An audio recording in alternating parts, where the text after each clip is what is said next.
All right, so catching up with the 2020 releases so that I can do my proper year-end list. A buddy of mine, Brandon, from the Exploding Heads Horror Movie Podcast, told me to check this one out because he quite enjoyed it.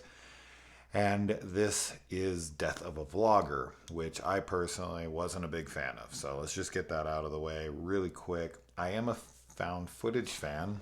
This shirt is not on purpose. I just really enjoy found footage. So if it's done correctly, like any film, I shouldn't even say correctly, but if it's done well enough that it appeals to me, there you go. But anyway, Death of a Vlogger is written, directed, starring Graham Hughes. This guy does pretty much everything. And his character in the movie is also Graham, and he is a vlogger who wants to hit it big, as does pretty much most vloggers. I mean, that's kind of the point of it, right? And he catches a paranormal happening on one of his videos. This blows up. So they call in this other guy who has his own like paranormal activity like type investigation show, and he's obsessed with trying to become but he's more outward about how like shameless he is about trying to become big, like this paranormal investigator guy. Anyways, they kind of team up, and then some truths come out, and this creates the drama. And this movie really just basically plays off of the is it real, is it not, the entirety of the film. You know, are these guys faking it? Are they not? And I quite liked that aspect of it. I just didn't find any of the setups for the scares to be effective at all.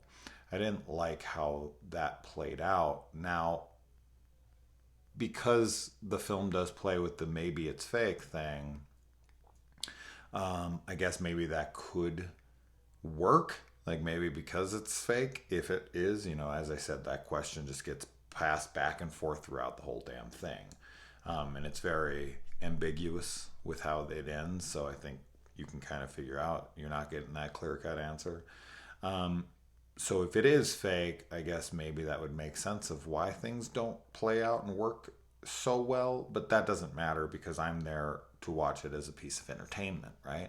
And as a piece of entertainment, with this being a horror film, I want for those scares to land for me. Even if I'm not going to genuinely get scared, I like the setups and the executions of them.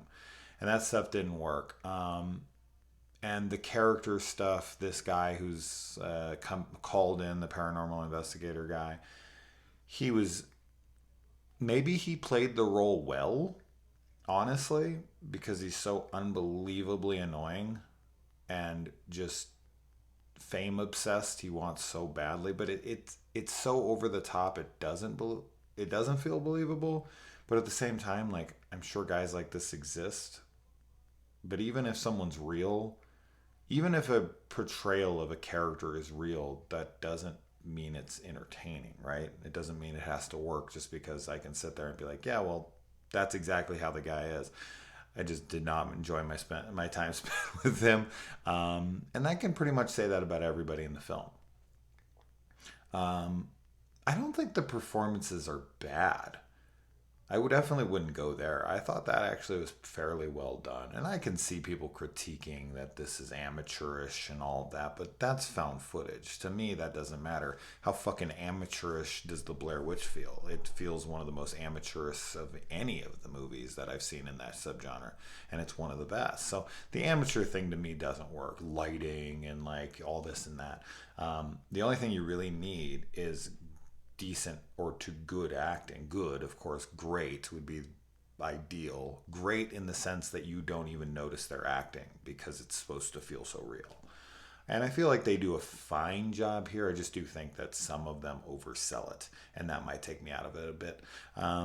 Yeah, I just found it to be a little bit of a chore to get through, but I did keep interested enough in the is it real, is it not stuff back and forth, the mystery idea.